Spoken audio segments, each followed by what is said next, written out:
safe summer. So I'm Chief Rick Edwards of the Richmond Police Department.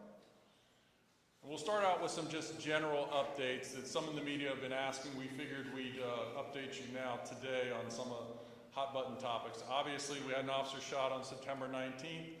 Some of the questions that I've been getting is he's doing very well. I've met with his parents and rest of his family. He is home from the hospital recovering, and we're just so happy about that. So very lucky in that incident, and I appreciate the community's outreach to me and to the rest of the Richmond Police Department, asking about him and praying for him. So we thank you for that. Another update, we're getting questions about the 11-year-old that was shot on September 24th in 2100 block of Newborn Street last week. So there aren't much updates. As you know, we made the arrest of an individual for possession of a firearm by a convicted felon that was inside that dwelling. The investigation is currently ongoing, and hopefully we will have some updates on additional charges for that individual. But it's important for the community to know that child as well, while he was initially life-threatening, thankfully is doing much better physically and is home from the hospital. And we are hoping to get some more information and add additional charges. But I just want to let folks know we're not looking for any other suspects in that case. And just an update on August 31st, we had a homicide on Fairfield Avenue of Kennard Hall. Yesterday, the Richmond Police Department, in conjunction with the U.S. Marshal Service, arrested Travis Grant, age 39, of Richmond, related to that specific murder. So another update on that case.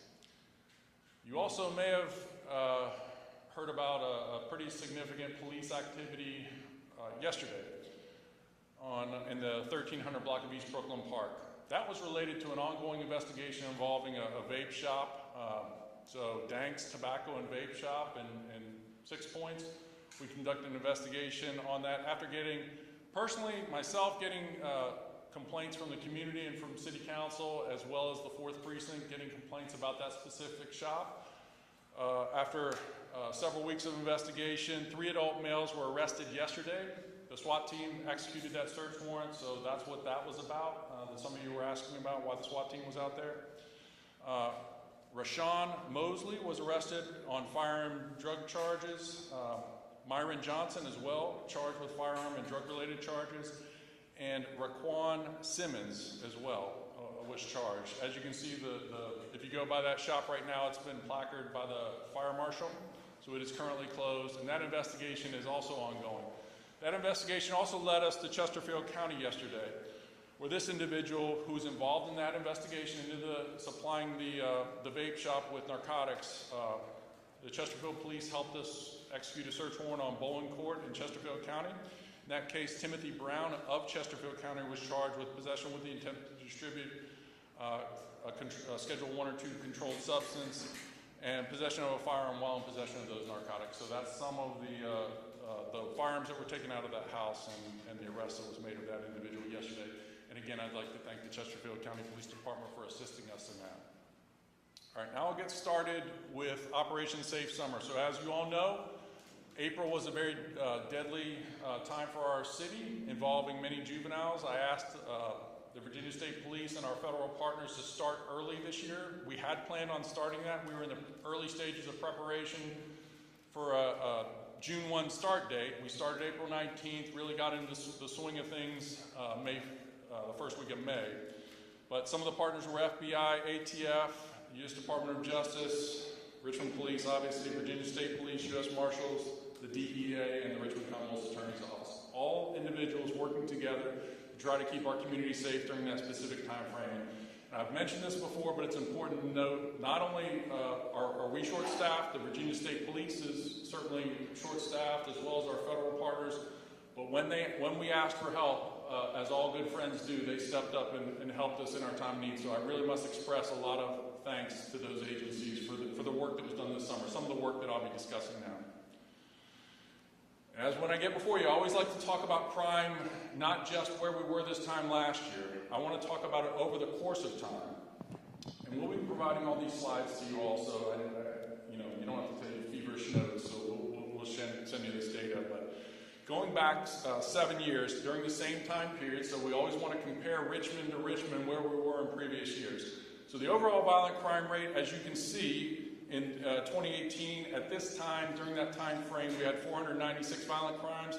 During this time, we had 407 for a really 18% reduction. And you can see the trajectory going down. So that's really important to us. Comparing Richmond to Richmond, a lot of people want to talk about other cities with us, but we like to think there's no place like Richmond, certainly in the Commonwealth. And here's just the same time frame as we were talking about. So all these significant crimes down during that time frame. So murder, non-fatal shooting, robberies, and overall aggravated assault. Those are any assault that's a felony in nature. And another thing I like to talk about is persons shot. We talk about the murder rate, we talk about violent crime, but when you consolidate the gun-related homicide, gun-related non-fatal shootings, which are aggravated assaults and robbery shootings, this is an important number that we like to look at, because while we certainly have homicides that are stabbings, unfortunately we sometimes have homicides involving very young children due to child abuse. That's a different thing than gun violence. And gun violence, when we combine those three crimes, we look at 2022, we had 135 during that time period. Last year, we saw a significant reduction to 115. And this year, another reduction on top of that good work to 108. So 20% reduction from this time over in 2022, where we saw that spike in non-fatal shootings.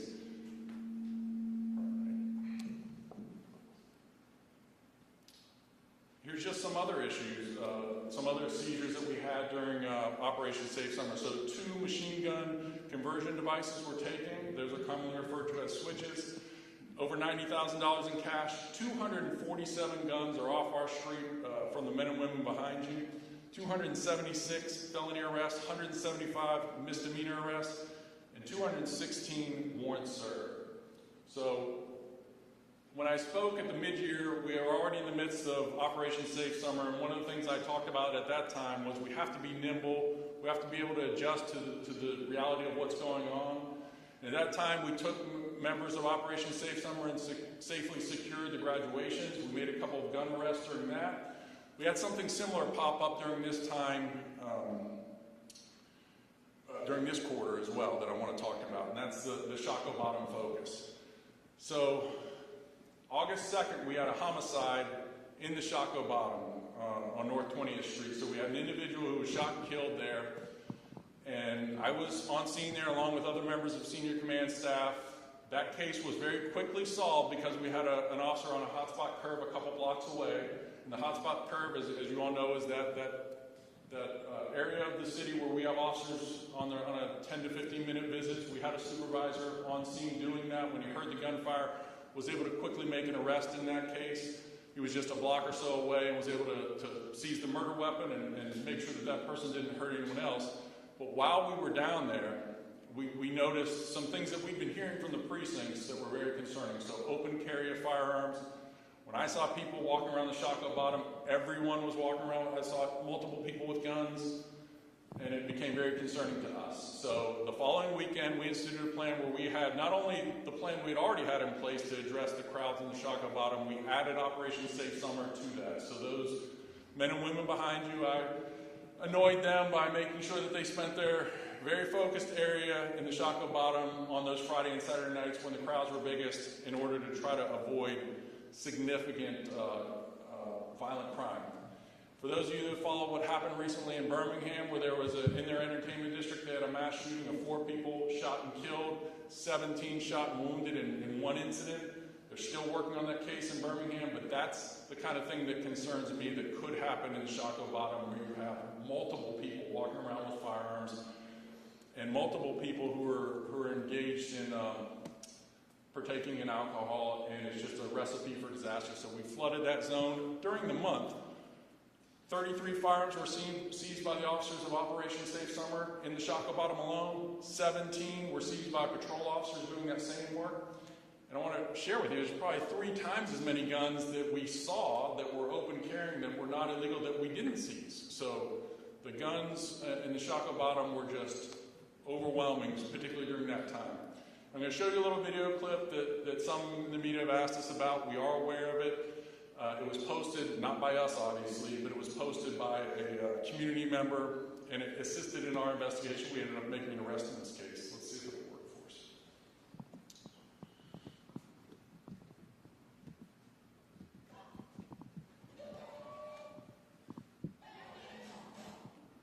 as you can see, there are flashing blue lights in the back of that. That video went on for a little bit longer. There was a fight.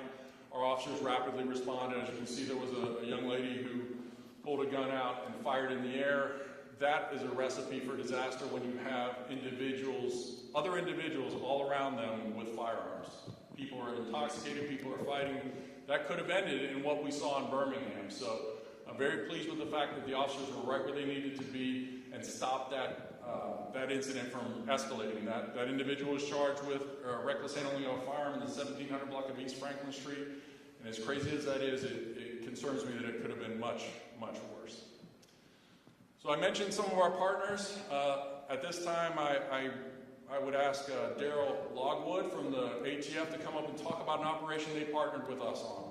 And some of the areas that we asked our friends at ATF to focus on are some of those hotspots that I talked to you all about, the 24 hotspots, and they were able to do that. So, Assistant Special Agent in charge of the Washington Field Division, Daryl Logwood. Please come on. Thank you, Chief. Good afternoon, everyone. My name is Daryl Logwood. I'm the Assistant Special Agent in charge for ATF's Washington Field Division. I'm honored to be here today to represent ATF alongside our partners from the Richmond Police Department, as well as our state, federal, and local partners. Over the past several months, law enforcement partners worked collaboratively to identify and disrupt individuals that were responsible for violent criminal acts and associated narcotics distribution in the city of Richmond. The use of crime gun intelligence and traditional investigative techniques, including over 50 undercover operations over this operation, led to 7 defendants being federally indicted for 51 total counts. Additional charges for other individuals are pending approval and are being pursued. 44 firearms in this investigation were seized, 7 of them stolen. 2 of them were from a burglary of a federal firearms licensee in Henrico County. 9 machine gun conversion devices were stolen. Chief previously mentioned those are known as switches, or were seized, my apologies. And also as part of this operation, approximately 26 grams of methamphetamine, 44 grams of cocaine base, 138 grams of fentanyl powder or mixture, 28 grams of heroin, and 3,000 pressed pills. What you see here is a representative sample of the firearms that were purchased and seized during this operation. See, the majority of what you have on the screen are handguns, and then a number of long guns, and then the last 3 items that are on there are the machine gun conversion devices or switches that the Chief had referenced. Right. That concludes my part of this presentation, but I would like to end by thanking Chief Edwards for his leadership and commitment to the citizens of Richmond, as well as the partnerships for everybody that's represented here in this room, from FBI, from DEA, from our partners at the Virginia National Guard, Richmond Police Department, Henrico Police Department, Virginia State Police, our U.S. Attorney's Office, as well as the Richmond Commonwealth's Attorney's Office. I thank you for your time, and thank you, Chief. Appreciate you. All right, I think that's a good example of what we can do when we get people together, working in these areas where we're experiencing gun violence, taking this type of hardware off the streets of our city so they can't hurt anybody else. Something we talk about a lot, but I'll give you an update on this. Richmond Police Department has obtained free gun safes for the community. So in 2024, we've already given out 75 of those. Last year, as you know, as I've reported out previously, 248 of these gun vaults have been given to our community. And I'd like to give one quick example. So earlier in the year, and this is something that is a challenge throughout the nation right now, where there are threats about gun violence in our schools. So we conducted an investigation after learning of it from the Richmond Public School System in one of our schools, where we learned that an individual was overheard making threats to come back and shoot up the school. That individual, that juvenile, was interviewed by our school resource officers and determined that there was a gun that he had access to in his own home. So we went directly to the home, met with the parent. The parent confirmed that there was a gun that was unsecured in their home. We offered to take that from the parent. They declined that offer. We documented that, and then we offered one of these safes, and we showed that parent how to use it. So that's what's important. If we can take that off the table so that people can safely secure their weapons, every time I get in front of a crowd, I want to keep messaging that it's so important that Second Amendment's a right, but it's also a responsibility. So we can help make that gun a non-option for that child to bring into one of our schools. That's just an example, and all of our commanders have access to that. So the precinct commanders, if one of our officers find a legal gun that's owned legally but insecure, we'll respond out and take that off the table and make sure that they have the ability to lock that weapon away from prying hands. And that's the phone number for Dr. Gwen Andrews. If you or someone you love and lives in Richmond and has a gun that they can't secure, call that number. She'll do an evaluation, and we will make sure that we take care of that for you. Another part of Operation Safe Summer was our late night gyms, and this is not just with the Richmond Police Department. This is our other city partners. So from June 1st to August 19th, Friday and Saturday nights, Richmond youth could go to the Gill Center or the Richmond Technical School of the Arts on Friday and Saturday nights and play basketball in a safe environment. Richmond Police Department was present to provide security, but Parks and Rec were present and other city entities to help give an outlet for some of our kids to do something positive in the summer. And as you can see, it was utilized a lot. So I also talk about part of our strategy is community engagement, our community walks. We were in Manchester Lakes Apartment on July 17th, St. John's Wood on August 21st, September 18th. We had to postpone it, but we're going to do that once the weather gets a little better. And the next one is going to be in Oak Grove on October 16th. That's in 112, and these are all areas that are experiencing gun violence. It's important for our community to see us out there when there's not crime scene tape up, when they can get to engage and talk to us about their specific challenges and their concerns. We can address it when things are calm. And in that same vein, we talk about our pop-ups. Every month we do that as well. The next one's going to be October 29th in 3rd Precinct. I think we're still waiting on the exact location, but it will be in 3rd Precinct. And it's going to be a trunk or treat this time, so we'll be having police cars with candy, maybe even some officers. I'll convince them to dress up like something other than a police officer, maybe a firefighter, and for Halloween, and see if they can give out candy. But we'll do that on the 29th. And just follow our social media, and we'll be putting that out there. So now we're going to talk about year-to-date crime. So we finished the 3rd quarter 2 days ago on September 30th. And before we start, I just want to give another snapshot of violent crime in our city. And as you can see, since in the last 10 years, on a yearly basis, these are the violent crimes that are reported to the Richmond Police Department.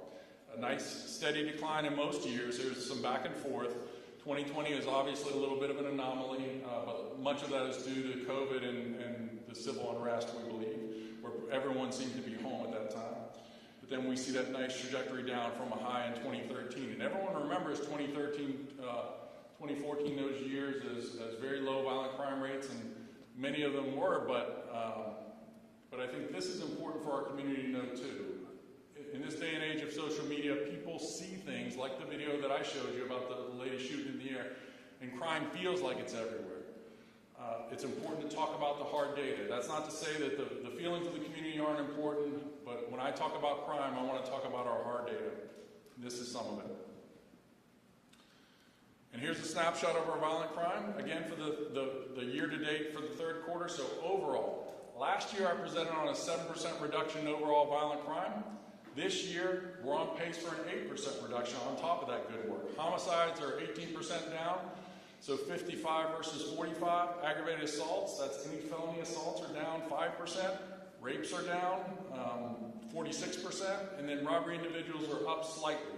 But if you remember at the mid-year, we were way up. So we're doing much better than that. We think it's based upon some of the good arrests we've made where there were hyper-offenders of people robbing multiple people over the course of months that we finally were able to make arrests, and we're not seeing those same type of robberies right now. It's trending in the right direction for us. Still way too many, but trending in the right direction. So non-fatal shootings, they are up 3%, but again, I'll remind you, we are fighting incredible numbers from last year. Last year we had a 26% reduction in all non-fatal shootings. This year we're up a bit, but we're again, for the quarter, trending in the right direction. We talk a lot about our hot spots. So 24 of our hot spots, and as I've mentioned many times, my team's sick of me talking about it, but we looked at the crime of gun-related homicides, non-fatal shootings, non-fatal shooting robberies, shooting in occupied dwellings, shooting in occupied vehicles. We came up with that list over the past 5 years, and then we added the last 6 months. And every 6 months we do a new assessment and look for where these hottest spots are. And you can see the little dots there. It's not really that easy, but when you look at where our gun violence is for the year, this is an overlay of a heat map showing that, of persons shot.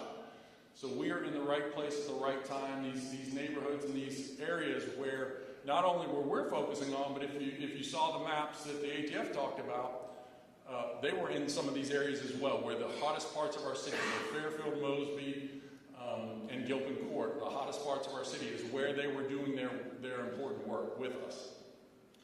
Something else I always talk about is accidental shootings. So last year we had 20 people accidentally shoot themselves in Richmond at this time. We're down to 19, which is still way too many, and 5%. Unfortunately, 4 of those this year were juveniles, 7 last year. So these are people that don't understand gun safety that accidentally shoot themselves. And those are, to be honest, those are just the ones we've been able to get them to tell us they shot themselves. There's plenty of people that we suspect shot themselves, but we just can't prove it. These are cases that we can prove are accidental shootings. This is another number that I'm very proud of, and it's a regional problem. And this year to date, we have 13 traffic-related fatalities. That's down from the same time last year of 22 traffic-related fatalities. Now, those traffic-related fatalities, that's a 41% reduction, and that's really, I think, due to some of the good work we're doing. That's due to some of the technology that we're employing. But if you look on the news every day, whether it's a pedestrian, a motorcyclist, or just a person killed in a crash, and those people have families too. Those people have people that love them and will miss them. Their lives are just as important, so whether you're killed by the bullet or killed by a car that's driving too fast, the loss for those families is just the same. And we need to take it as a police department just as seriously. And we're trying to do that with enforcement, but there's also what I'm doing right now, which is an education piece.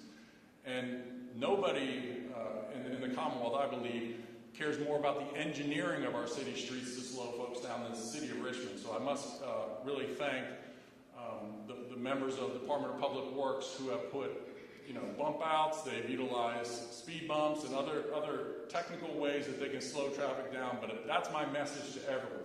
Slow down, whether you're on a motorcycle or you're in a car. If you slow down, not only does it give you a better reaction time to not have the crash, but also if you do have a crash, there's a higher survivability rate. So that's what I would say to folks. And while we're excited about some of the reductions we're seeing, the big reduction we're seeing, we know that 13 is still way too many. And the goal of Vision Zero is zero traffic deaths. And again, this is one of the programs that we talk about a lot, our camera safety program. Here are the violations that the 2 locations have already since March of 2024, 13,298. So we have just crossed the threshold from the warning letters that people have got to enforcement for those other 9 locations. So 18 more cameras, 9 locations. And we'll talk about some of the possible violations that we're seeing. These are letters that were warnings that were sent out to people at different locations. Obviously, some are much more prolific than others. We have one that we discovered, Swansboro Elementary. We have the cameras in place. They're not working for some reason, so we're examining what we need to do to fix that specific camera. But you can look at Westover Hills on Jank Road, only 1 warning has been issued. And contrary to that, at McClenny Elementary on Chamberlain, 2,732. That is people right around in the reason we put these by schools, that's our most precious resource, our children. So they should be slowing down during those times. And that's the other crazy thing. This is not every day. This doesn't happen on weekends or holidays. It only happens 4 hours during the day. 2 in the morning for drop-off and 2 hours in the afternoon for pickup. So that's just 4 hours a day, 5 days a week on average, and we're seeing this level of speeding. So again, we're hoping that once people start getting tickets in those particular areas that they start slowing down. All right, now I'll transition to property crime. So theft from motor vehicles, which is always one of our most challenging crimes, is down 11%. That's really important to us. That is a crime that we're still struggling with. It's still a huge number, but again, doing better than last year. Theft of motor vehicle parts and accessories, and those are majority catalytic converters. Also sometimes license plates. That's the one below it that's down 27%. That's again on a huge reduction last year. So that's a good example of utilizing legislation to really solve a problem and great investigation on the catalytic converter theft. So we were getting hammered by that for a couple of years there, where people were sliding under cars with Sawzall, cutting off catalytic converters. We had very little tools in our toolbox to arrest someone. We could stop someone with 15 catalytic converters in their car. Because there was no VIN on it, we would have very little proof to be able to prove that they were stolen. Now it's illegal to even possess them without a license. So that has really changed the game and is saving us some crime. But the negative things that we're going to talk about are, again, we continue to struggle with shoplifting. That's up 16%. Burglary total, now that's getting more towards the average. Motor vehicle theft up 4%. Well, that's an increase. It's slowing down from where we were this time last quarter. So this quarter is getting a little better, and we're hoping to get that number down by the end of the year with some of the tactics we're utilizing. For an overall increase of property crime of 1%, and major crime over this time last year is flat. So violent crime, 8% down. Obviously, there's much fewer violent crimes than our property crimes, but overall property crime up 1% for an average of 0% increase. I talked about theft from motor vehicles, and while that's a crime that affects much of our community, 410 guns were stolen this year alone, year to date, out of mostly unlocked cars. And if you see the heat map, it's almost all in the Shockoe Bottom. And we talked about the issues with the Shockoe Bottom with armed people, but there's also people leaving guns in their cars when they go to the clubs. They can't walk into the clubs with their guns, and thieves know that and are stealing guns. And those guns end up in the hands of criminals. You know, the gun that was used to shoot our officer just 2 weeks ago was stolen out of an unlocked car in one of the local counties. And that's incredibly frustrating to me. As I mentioned that day, I got that call. The first information I got was that we got an officer shot, and my mind went to the worst place. I thought I was going to have to deal with a dead officer. Now, once I got on scene and learned that his wound was not life-threatening, I was relieved. But watching that body camera, I know how close we came to not only him being shot, but some of the officers that were around him when that happened. So that is a totally preventable crime. That gun stolen out of an unlocked car ends up in the hands of a 16-year-old kid that's used to shoot a Richmond police officer. That's a totally preventable crime. That child should not have had access to that weapon. So it's frustrating to me, and I want our community to understand that the Second Amendment's a right. It's also a responsibility. Secure your guns. We talked about the other property crime issue with us with motor vehicle theft. What I think is driving some of that down is the wheel locks that we have purchased through grant funding and through other means to give to our community. If you're a Richmond resident, you have a Kia or Hyundai, which are the majority of the cars stolen, you can go by your local precinct at any time and ask for one of these steering wheel locks. I give them out at community meetings. And we're also going to have an event on October 19th where we will be giving it away at Westover Hills Elementary at 1211 Jank Road. So at that school on this day, if you have proof that you're a Richmond resident and we see you in a Hyundai or Kia, we're going to not only give you one of these wheel locks, we're going to show you how to use it. And that is the best way to deter criminals, because some of these cases that we're capturing, some of these reported thefts, aren't actual thefts. They're attempted thefts. So the thieves come in, they smash the window, they smash the steering column, try to steal the car and can't. We still capture it as a statistic of attempted motor vehicle theft, so that's one of those numbers. But it's also that person can't go to work. They have to spend thousands of dollars often out of pocket to have that car fixed, and it's almost just as bad as having their vehicle stolen. So this is a way that, with the enforcement that we're doing, utilizing technology to arrest and recover stolen vehicles that we have in place, and making those key arrests, but the long-term solution, part of the solution is making it a harder target to steal, which is these wheel locks we believe help do that. so at this time, I'm happy to answer a few questions. So, John, I can see you're chomping at the bit. What do you got for me? By the way, someone sent me that video of the lady yelling at you when we were doing our interview. Yeah. That was... Classic. Hey, John. So you were kind of forced this year to start in April. Plan on starting in April again next year for Operation Safe Summer? I hope not. I hope we can stick to the summer and not have to start in the spring. But it's nice to know that we have the kind of partners that will stand with us when we need them most. Obviously, you guys had a double shooting homicide Saturday off Ruffin Road at the apartments. What's the status with that case? I heard that victim just got out of DOC that morning. Is that a motive for this? I think we're still working through the motive on that. I can tell you that we're making very good progress on that case. Detectives have been working around the clock. We're also making very good progress on the earlier homicide from that week, which took place in the bushes at 200 block of Richmond Highway, that I'm sure you're familiar with. So those cases, we hope to have some good news shortly on those. A couple weeks ago, I think Enrico put out Wanted Dangerous Guy that was in connection with something you guys had as well. I understand maybe that guy's been arrested in West Virginia. Can you confirm that? It's the Xavier Perkins? Yeah, Xavier Perkins. I believe so, but let us check and we can send you a response in writing on that one. I have a question about the hot spots. Over the summer, you guys were patrolling these areas, observed what you saw, learned what you learned. Were there any new areas that you saw or observed that weren't included in that 24 and those 24 hotspots that will be added to next year's, or anything you saw that should be included for next year? Well, again, our crime analysis team does a reevaluation every 6 months, so we could see that shift a bit, but I'd be surprised. The only thing that I would say that did shift was the Shockoe Bottom. So that was a case where we certainly had one homicide, but it's not a traditional area where we experience gun violence as much as some of the others. We certainly have had incidents in the bottom.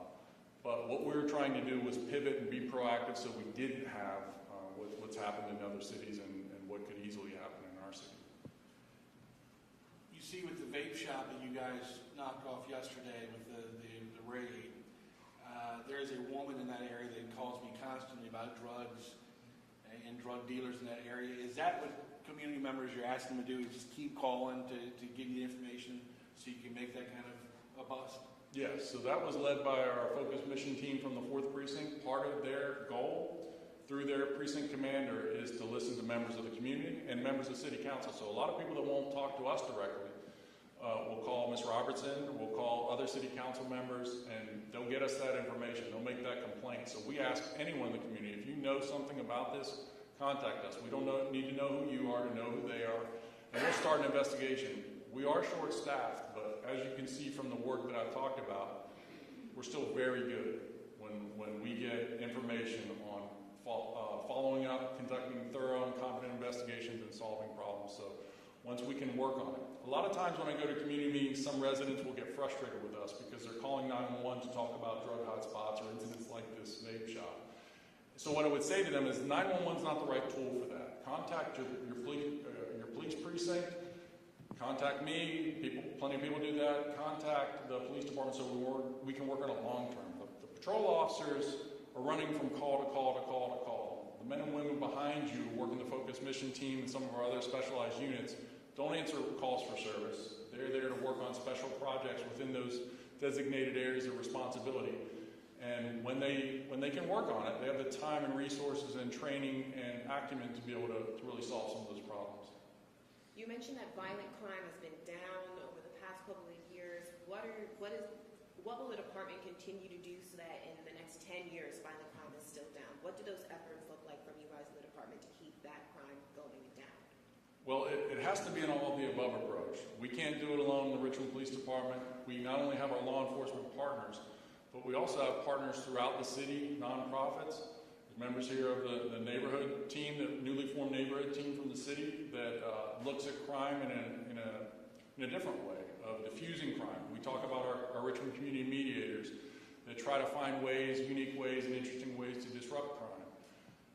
And then it takes regular community members, us talking and collaborating together, everyone pulling in the same direction to lower that crime rate. But for us, we have a very special role in that. And part of that is the enforcement that I'm talking about today. We also have a very robust deterrent strategy. So let me go back to, let's see, one of these slides.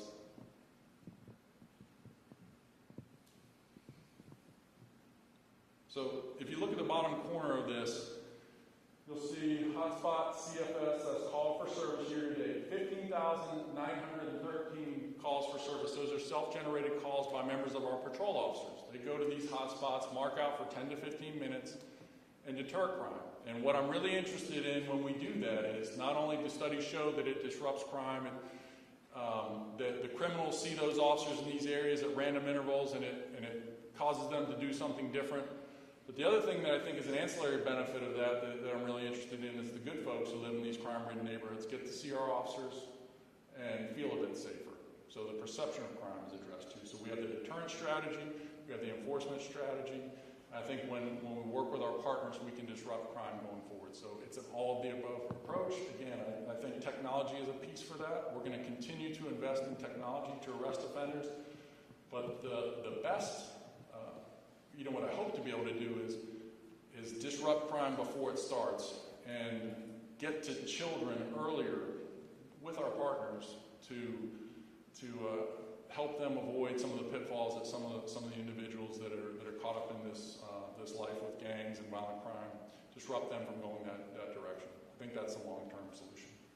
So during the operation Safe Summer, the April to September, that 407 violent crimes that you showed us, among that, are you able to talk about what percentage or at least the number involved teens or just young minors, anybody under 18? We can get you that data, but there's certainly, unfortunately, we've had 7 juveniles killed this year. 6 of them were from gun violence, and 1 was from child abuse, a baby, essentially, a very young child.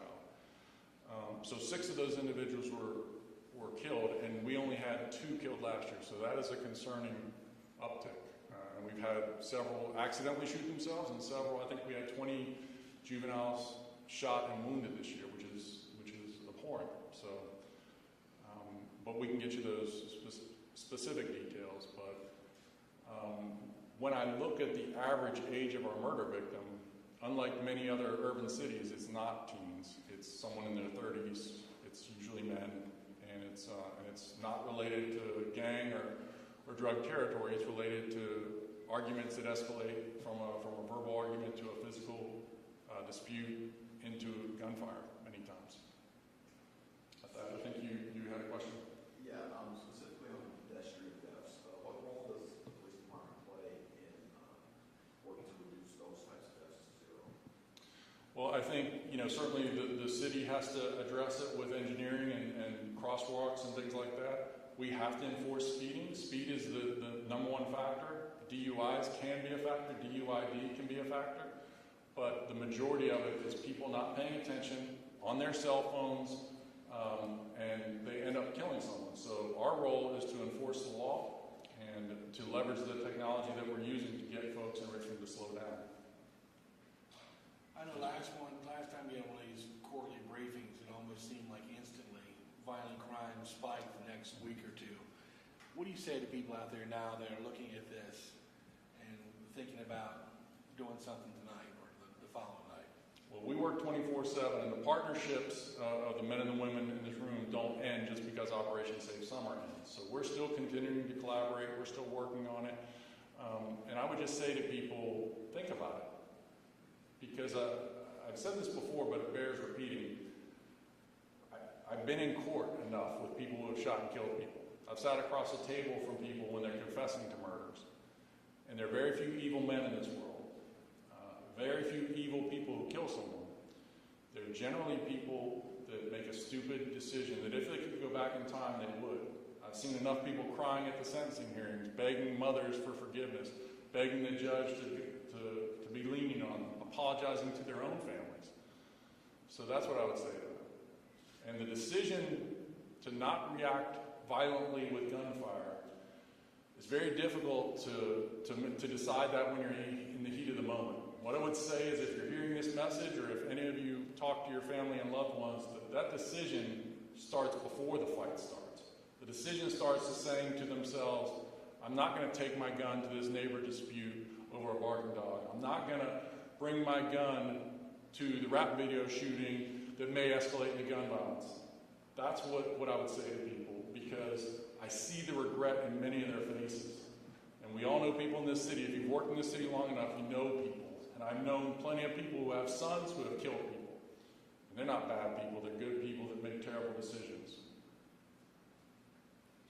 What is the difference between how the department responded on Operation Safe Summer compared to how you all will respond now that it's over? Well, we had partnerships directly with the Virginia State Police in cars together with our focus mission team, so that's not going to happen in that same way. And we're going to continue to work on cases, but it's not going to be that laser-like focus like that we had. You have to put a time limit on some of these things. We can't be everywhere at all hours, and we can't continue to ask for help 24/7. So I think that leveraging these partnerships for a specific period of time is the best way to go forward. And then again, like I said, we had a plan this summer to start June 1st. We pivoted when the information on the ground changed, and we will do that again if needed. Regarding the vape shop raid, a number of city officials have been expressing increasing concern about vape shops as kind of centers of criminal activity. Is that something that's borne out by what you all are seeing in the data that you have? Well, it's definitely concerning. I'd be surprised if it's as egregious as this particular shop is, but we're seeing them pop up everywhere, not just in the city, in the counties as well. And I've heard that too. I've heard that not only in city meetings, I've heard it at community meetings where community members are asking me, why are there 3 vape shops with highly colored fluorescent lighting that's probably designed to attract kids in our city? They're 3 in one block. How do they even make money? Well, we see how this one's making money by selling marijuana illegally and other drugs. But I think it's definitely something that the city needs to get a hold of, because I just see it increasing. Every week it seems like another vape shop opens up. And there may be zoning things that can be done. There may be other city code legislation that could try to address this challenge. All right, any questions from our friend at ATF? He's a nice guy too. So. He's got a nice suit on today. He's looking sharp. But all right, well, I appreciate everyone coming. If you need anything from us, we'll send you the slides and the underlying data. So thank you all. Thanks, James.